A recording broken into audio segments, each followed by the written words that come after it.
Cerca Teleeuropa sul tuo Play Store o Apple Store e scarica la nostra app.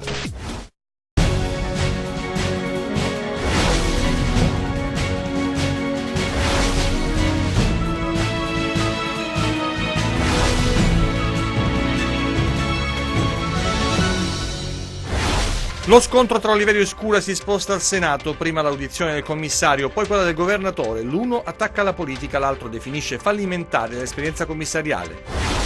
Il candidato alla carica di presidente per la Calabria sarà espressione del partito di Berlusconi, lo hanno deciso i leader nazionali al termine di un incontro che si è svolto a Roma.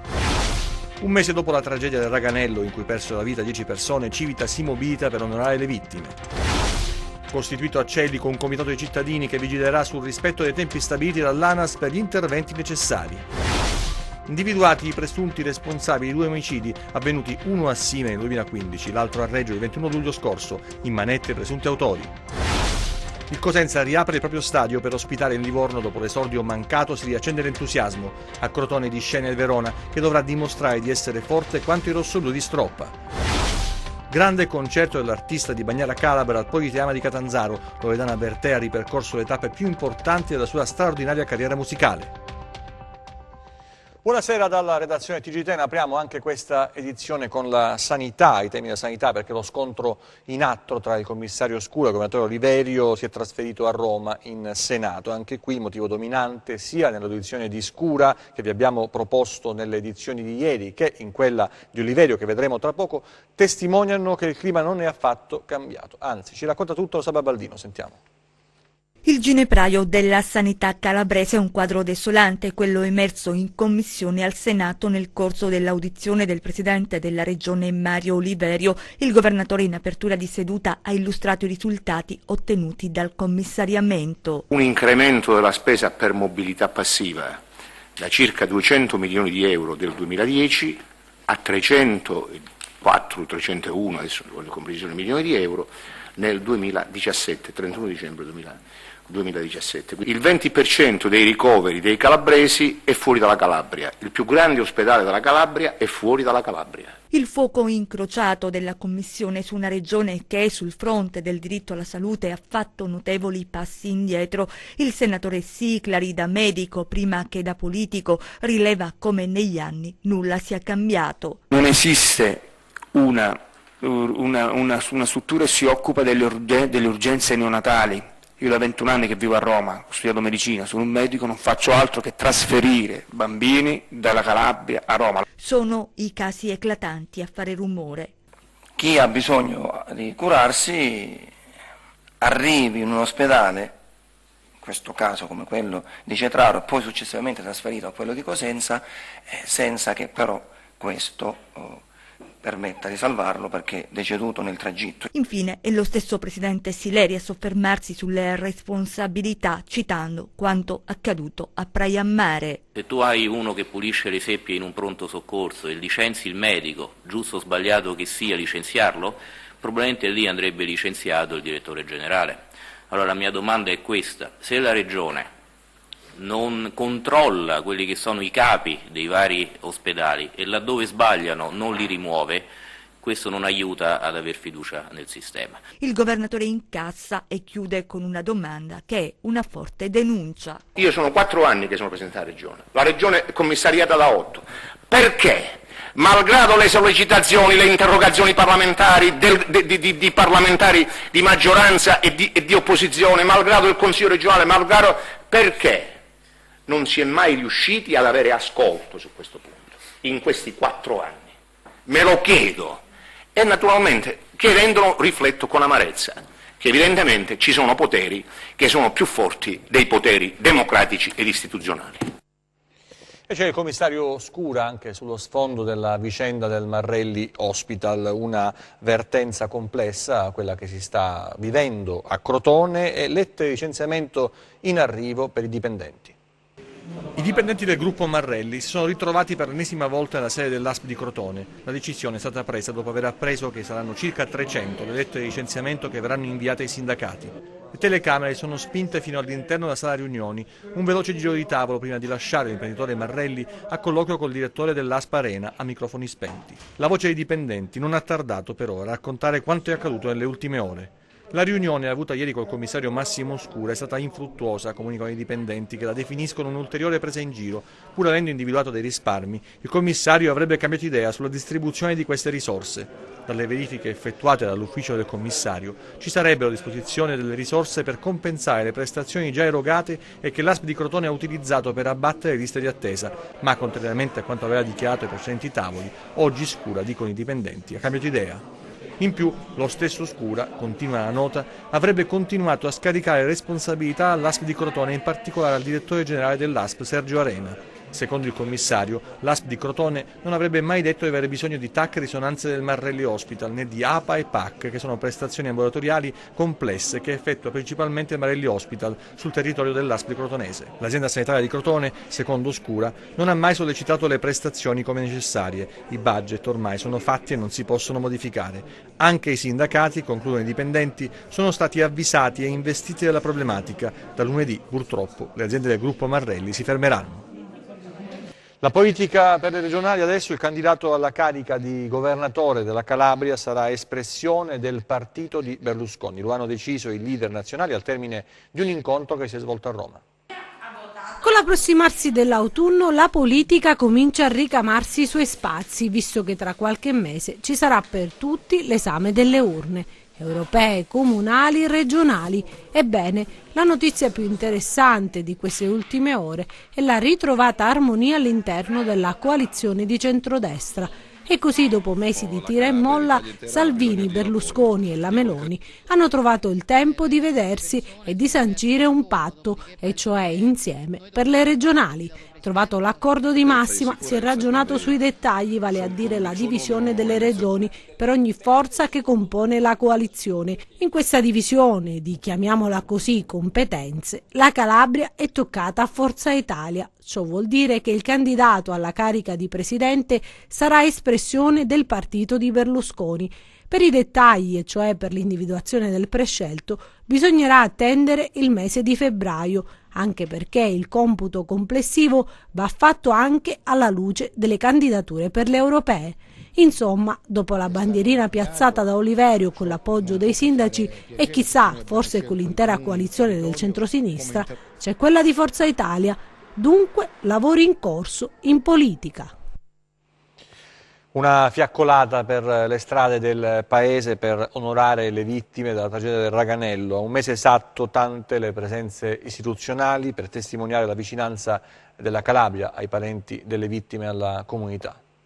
Preghiera e riflessione, così il sindaco Alessandro Tocci e la sua comunità ha ricordato quel drammatico 20 agosto quando, a causa di una piena improvvisa, un muro di fango, acqua e detriti investì dei turisti nelle gole del Raganello, uccidendone 10 e ferendone altre 11. Oggi è il giorno del suffragio e del ricordo delle vittime. Oggi è il giorno anche che noi chiediamo una ripresa di questa comunità. La comunità è stata vicina a tutti i familiari delle vittime.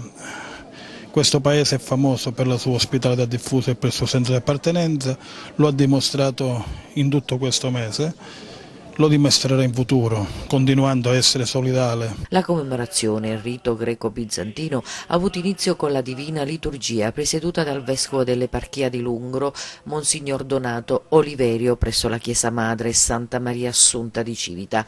È doveroso, ha detto durante la funzione l'eparca, vivere il dolore dei familiari, lo viviamo e lo facciamo nostro, offrendo loro la nostra vicinanza. Ho sempre pensato che la mia famiglia, siamo in 5, fosse legata da un filo invisibile, indissolubile. Pensa che adesso manca una parte di quella piccola catena e probabilmente è proprio lui che la regge in piedi ancora, perché è facile cadere adesso. Lui era l'uragano di casa. Sono certa, conoscendo mio fratello, che si è speso per gli altri, sicuramente. Erano presenti tantissimi sindaci del territorio, il prefetto di Cosenza Paola Galeone, il presidente della regione Calabria Mario Oliverio e il presidente del Parco del Pollino Mimmo Pappaterra. Subito dopo la funzione religiosa una fiaccolata silenziosa a cui ha partecipato l'intera comunità si è diretta verso il Belvedere di Civita, il punto più alto del paese dove sono stati accesi dei lumini per rendere omaggio alla memoria delle 10 persone che hanno lasciato la vita in questa tragica vicenda. Torniamo a parlare di occuparci del ponte Cannavino, il ponte di Celico, così è noto, sulla statale 107 Sirana-Crotonese. L'ANAS ha programmato degli interventi strutturali sul ponte, sul viadotto, soprattutto per tutelarne la tenuta sismica. I cittadini però vogliono controllare, quindi si sono riuniti in un comitato per verificare appunto i tempi di ristrutturazione. A sorvegliare sui lavori del Cannavino sarà un comitato spontaneo di cittadini e tecnici che affiancherà i sindaci. Tra pochi mesi, in primavera, il ponte di Celico chiuderà al traffico per i lavori di adeguamento antisismico. Viabilità alternativa e tempi certi per il completamento dell'opera è quanto chiedono residenti e commercianti che hanno già sperimentato i disagi conseguenza dell'arteria viaria chiusa al traffico negli anni scorsi. L'investimento dell'ANAS sarà di 4 milioni di euro. Il Cannavino, ANAS rassicura, è al momento costantemente monitorato ed è struttura sicura, ma dopo quanto accaduto a Genova l'attenzione è massima e il comitato di cittadini intende avere un ruolo attivo. Stiamo parlando di un'arteria di fondamentale importanza, la più importante che collega la provincia di Cosenza con quella di Crotone, all'interno del quale ci sono 40.000 persone perché ci sono i centri abitati, ci sono le attività commerciali e imprenditoriali, quindi non possiamo già mettere in ginocchio un'economia che è già fragile, quindi questa volta non dobbiamo, tra virgolette, scherzare, adesso dobbiamo essere seri nelle cose che diciamo, nelle cose che facciamo e negli interventi che dovranno essere fatti. Quindi il motivo di questo, chiamiamolo così, dalla nascita di questo comitato è per avere anche un supporto da parte della cittadinanza nell'affrontare questa problematica che è seria. Individuati e arrestati i presunti responsabili dell'omicidio di Francesco Rosso, il macellaio ucciso nel 2015 a Simeri Crichi, 4 le persone arrestate. Era il 14 aprile del 2015. In questa macelleria a Simeri Crichi venne ucciso Francesco Rosso, 35 anni, freddato dai sicari mentre stava lavorando nell'attività di famiglia. Fu raggiunto da 3 colpi di pistola sparati a distanza ravvicinata che non gli lasciarono scampo. Oggi gli inquirenti ritengono di aver fatto luce su quell'omicidio efferato e plateale. Alle prime luci dell'alba è scattato il blitz dei carabinieri per l'arresto dei presunti responsabili del delitto. In 4 sono stati arrestati tra la Calabria e la Lombardia. Le manette sono scattate ai polsi di Danilo Monti, 27 anni, residente a Cerve e domiciliato a Lecco, considerato l'autore materiale del delitto. Gregorio Procopio, 56 anni, il figlio Antonio di 31 anni e il genero Vincenzo Sculco di 30 anni, tutti residenti a Bottricello, che avrebbero partecipato alla ricognizione dei luoghi e al pedinamento della vittima. Ecco alcune delle conversazioni captate dagli inquirenti dopo il delitto. Quando è uscito sopra Facebook, c'è rimasto, era consente che la mattina rubata. Francesco Rosso era incensurato. All'epoca si ritenne che potesse essersi trattato di un assassinio maturato o per ritorsione oppure per questioni private. 2 mesi dopo l'agguato i carabinieri ritrovarono l'auto utilizzata dai killer per la fuga. Gli arresti di oggi arrivano al termine di complesse indagini andate avanti senza sosta. Denota che noi non molliamo, denota che anche dopo anni i carabinieri che ci stanno collaborando, le forze dell'ordine in genere, sono sempre attenti a tutti i reati, a tutte le tipologie di reato. cioè non c'è un atteggiamento rilassato o rassegnato. Sono state acquisite le immagini di sorveglianza presenti nella zona, sono state intercettate le conversazioni dei sospettati, è stata effettuata la ricostruzione in 3D del delitto e oggi gli inquirenti sono riusciti ad assicurare alla giustizia i presunti autori dell'omicidio. Gli elementi che sono stati acquisiti sono estremamente significativi per la ricostruzione dei momenti precedenti, fin dalla giornata precedente il fatto e poi i momenti proprio concomitanti l'esecuzione dell'omicidio stesso. Siamo partiti da un frammento di informazione, una macchina che si trovava in un giorno precedente rispetto a quello dell'uccisione della vittima, presso la sua abitazione in sostanza. Da questa piccola informazione abbiamo cominciato a ripercorrere a ritroso tutti gli eventi tutti i momenti che hanno preceduto l'omicidio. Le indagini hanno accertato la vicinanza degli arrestati alla criminalità organizzata della zona. Resta ancora da svelare però il movente del delitto. Da Catanzaro a Reggio Calabria, dove gli inquirenti hanno fatto piena luce su un altro omicidio avvenuto invece il 21 luglio scorso a Seminara, ha costato la vita ad un allevatore. In quell'occasione fu ferito anche un bambino. È una storiaccia calabrese dove l''ndrangheta c'entra, ma c'entra ancora di più la cultura che genera falsi idoli e soprattutto odio e morte. Una storiaccia che comincia tempo fa e trova un epilogo criminale il 21 luglio scorso e forse l'inizio di un epilogo giudiziario nella data di oggi. Questa mattina infatti sono stati arrestati 3 uomini. Il primo si chiama Domenico Fioromonte. Secondo la procura di Reggio Calabria, i carabinieri del comando provinciale il 21 luglio scorso uccise Fabio Giuseppe Gioffrè, 39 anni. L'assassinio avvenne a Seminara. Gli altri 2 arrestati sono Rocco Santaiti, anziano boss e leader della cosca Gioffrè Ndoli, e Domenico Laganà Comandè, considerato uno dei giovani rampanti dello stesso gruppo. Fioromonte, che non risulta organico a nessuna cosca, uccise Gioffrè per reagire alle angherie che la vittima, legata al clan Gioffrè insieme ad altri esponenti dello stesso gruppo, tra i quali Santaiti e Comandè, esercitava sull'omicida.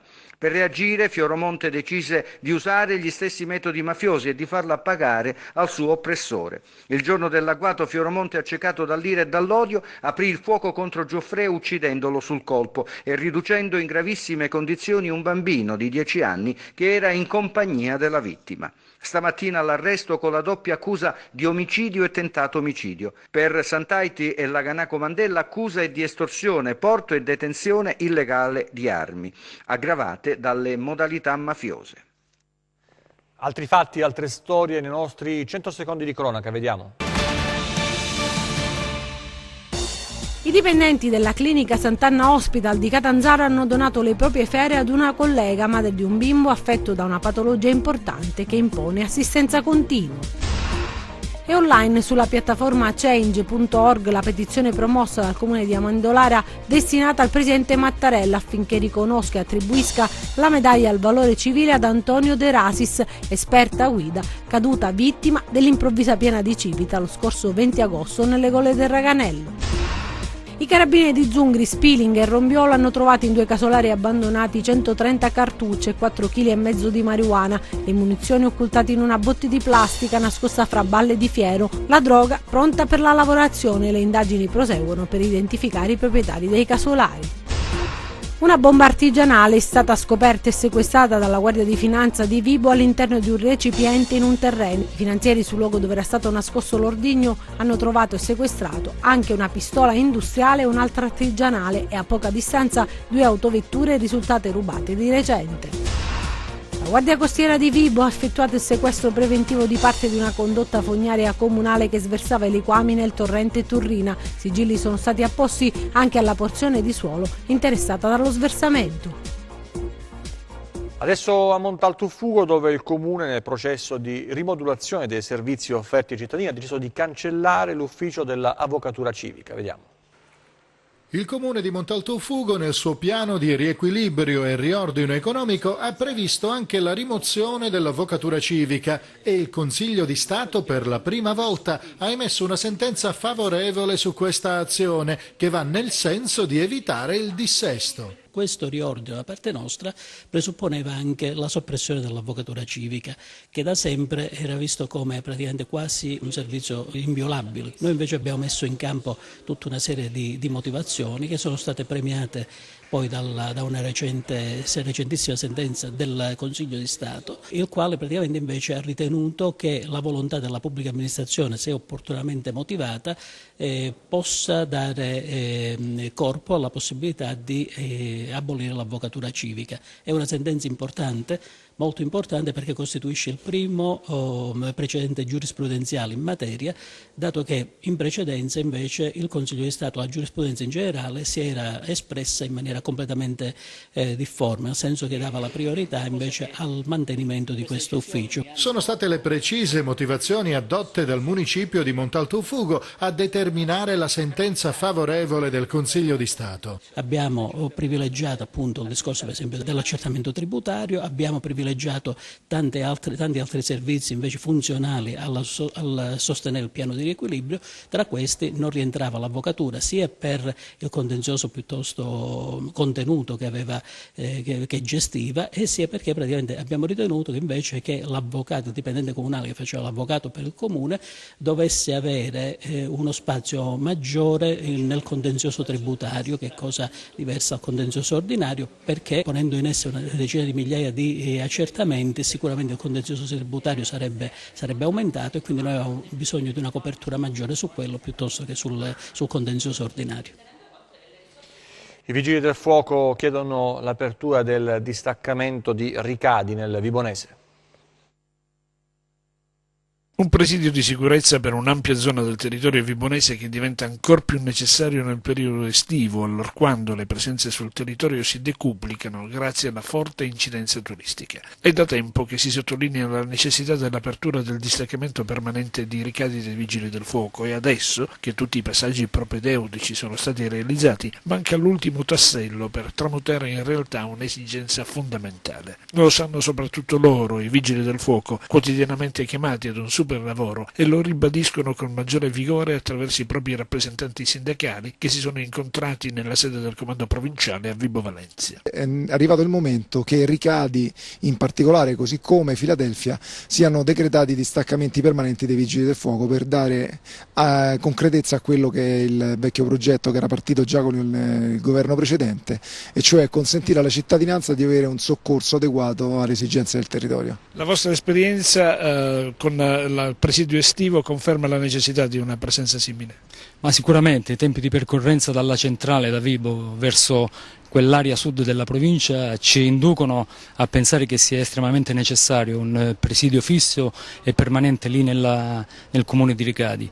Poi il fatto che d'estate la popolazione aumenta notevolmente ci porta a dire che un soccorso celere va nell'interesse solo della popolazione residente, insomma, o comunque della popolazione che si trova lì in quel momento. Si potrebbe pensare anche a una redistribuzione del personale a livello regionale per attivare questi presidi. Noi oggi siamo qua a Vibo, nei prossimi giorni, domani saremo a Reggio Calabria per un'altra questione simile, nei prossimi giorni faremo i comandi di Crotone, Cosenza e Catanzaro, dove già abbiamo una presenza più massiccia di distaccamenti permanenti.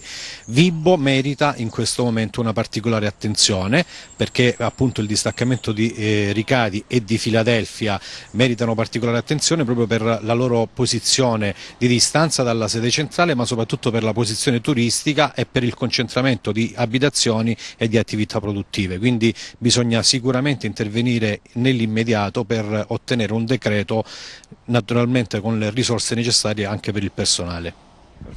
Adesso a Cosenza si è parlato di ludopatia, un argomento trattato nel corso del progetto SLOT, nato per sensibilizzare appunto su questo problema che ossessiona e travolge, un progetto a cui hanno partecipato anche e soprattutto gli alunni del Pezzullo di ogni ordine e grado, oltre alle associazioni del territorio, per quella che ormai sta diventando una nuova piaga della società.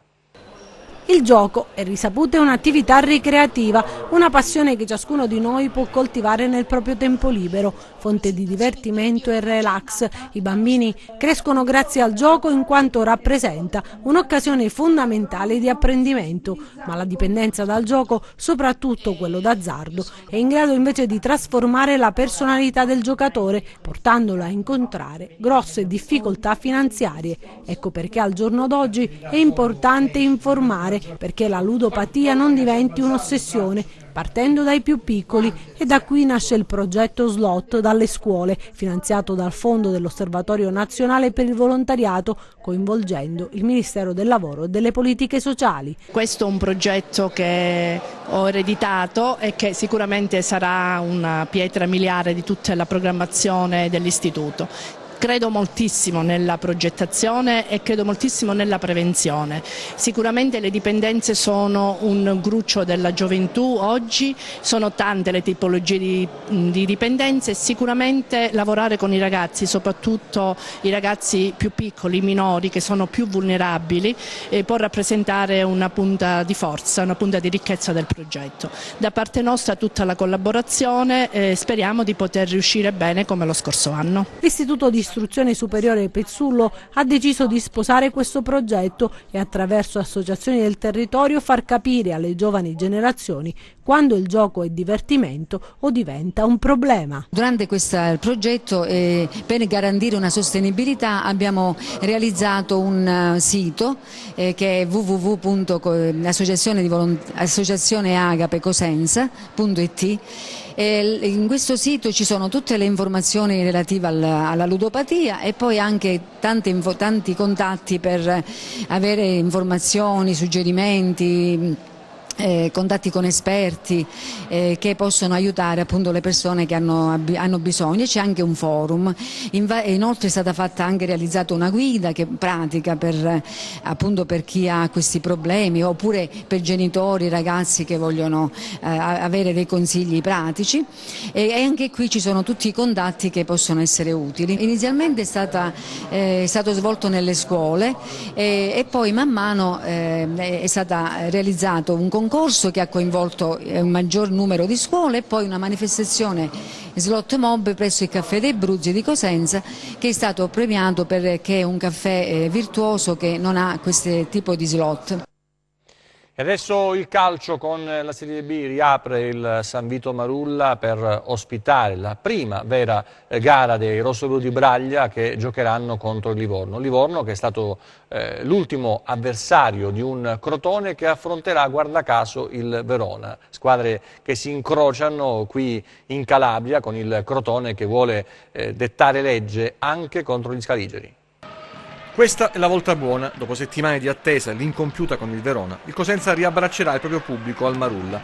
I rossoblù di Braglia hanno aspettato questo momento quasi se non più dei tifosi. L'ultimo bagno di folla nell'impianto cosentino, vissuto in semifinale con il Sud Tirol, è tra i ricordi più belli della storia del calcio cittadino e insieme alle emozioni vissute a Pescara, stuzzica il desiderio dei sostenitori rossoblù di rivivere altre atmosfere magiche. Piero Braglia in conferenza stampa si rivolge ai suoi, invitandoli a cercare il successo attraverso una prestazione di spessore. Serve una crescita in termini di personalità e autostima. I lupi, dice il mister, non devono temere nessuno. Io credo che questa sia una squadra che può salvarsi tranquillamente. Io credo in questa squadra come ci credevo l'anno scorso. È chiaro che bisogna avere un attimino di pazienza. Ci sono dei giocatori che ancora io faccio fatica anche a inquadrare. E forse saranno quelli che poi ti danno una mano, un attimino, perché qui abbiamo parlato molto, abbiamo, come si dice, è successo di tutto intorno a questa squadra e ora un attimo di pazienza sistemiamo anche le cose. Verona, Cittadella e Livorno, le stesse squadre per Cosenza e Crotone in 4 giornate di campionato. Il rossoblù di Stroppa stavolta toccherà l'11 di Grosso, 2 formazioni retrocesse che vorrebbero tornare nella massima serie dalla porta principale e che sembrano aver già ingranato una marcia adeguata dopo le titubanze della prima giornata. La Serie B giocherà 3 volte in 7 giorni, dal Tour de Force ognuno vuole trarre il meglio. I ragazzi stanno molto bene, quindi questi 4 allenamenti sono andati come al solito molto bene. Per quanto riguarda l'approccio del Verona non lo so, di solito Grosso gioca per fare la partita guardando il Verona poi nelle due partite precedenti, anche in quelle di Coppa Italia, è una squadra che sa giocare a calcio. E per quello che riguarda il discorso di equivalere il Verona o mettere sullo stesso piano Verona e Crotone, sì, potrei anche essere d'accordo. La B ci ricorda anche Loredana Bertè, sentiamo.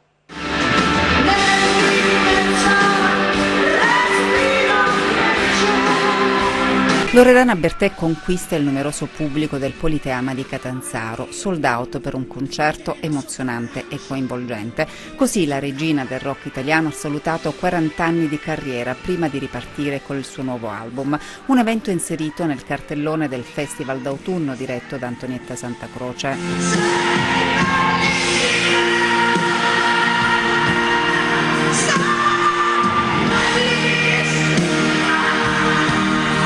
Loredana Bertè ha ripercorso il meglio dei suoi 17 album con canzoni intramontabili e indimenticabili.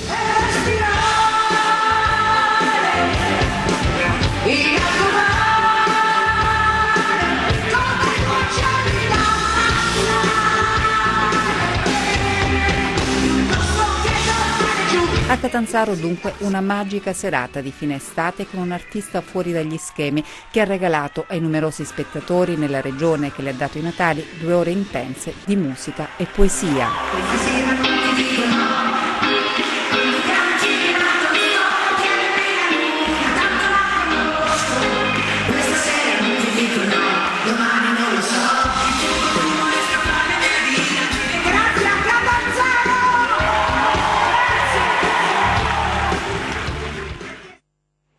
Non voglio morire è il titolo del libro dell'agente Luciana Maiolino, un volume dedicato alla tematica della violenza di genere. Luciana Maiolino è un'apprezzata agente di polizia, arrivata anche alla ribalta nazionale per alcuni interventi in servizio. Segue da vicino da anni la tematica della violenza di genere e ha messo nero su bianco le sue tante esperienze, raccontando in Non voglio morire casi veri ed esaminando la genesi di un fenomeno sempre in aumento purtroppo, ma per fortuna anche sempre meno ignorato. È una sorta di manuale e di guida per riconoscere un uomo violento e capire quando si è in presenza di una violenza psicologica. Nasce dall'esigenza di far capire e conoscere il mondo della violenza di genere, soprattutto perché a volte viene identificato come un omicidio e non è così, perché prima ancora dell'omicidio ci sono un sacco di altri piccoli fenomeni che ti fanno capire che si è in pericolo, tipo la violenza psicologica, il primo step di quel tipo di violenza nascosta che ogni uomo, ogni donna ha dentro di sé. La prefazione del volume, edito da Pellegrini, è stata affidata al giornalista Arcangelo Badolati. È un libro importante perché è fatto da una donna, una poliziotta che si è occupata e si occupa di questa materia, quindi conosce dal di dentro quali sono i problemi di una donna che si approccia in fase di denuncia alle forze dell'ordine. Quindi secondo me è un'opera interessante, divulgativa e quindi che può essere letta insomma dappertutto, anche a scuola, secondo me è veramente utile dal punto di vista sociale. E adesso il meteo, le previsioni per le prossime ore, vediamo.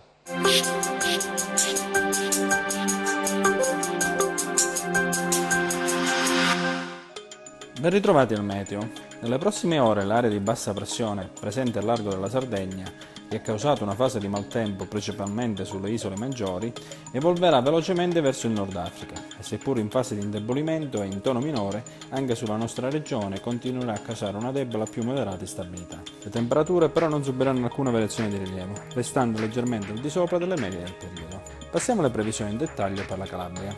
Sabato. Generale condizioni di cielo poco o parzialmente nuvoloso con possibili fenomeni. Nel corso della giornata aumenta la nuvolosità sui rilievi, con possibili piogge anche a carattere di rovescio in estensione sui versanti ionici reggini, presi da Catanzarese e Lametino.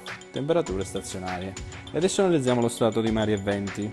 Sabato poco mosso il Mar Tirreno con venti deboli in direzione occidentale, poco mosso il Mar Ionio con venti deboli dai quadranti meridionali.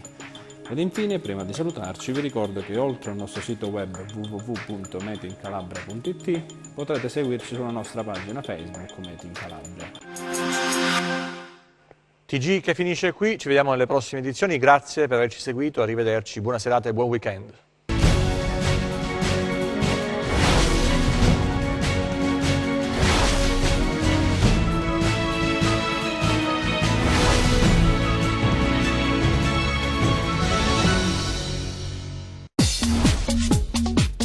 Cerca Teleeuropa sul tuo Play Store o Apple Store e scarica la nostra app.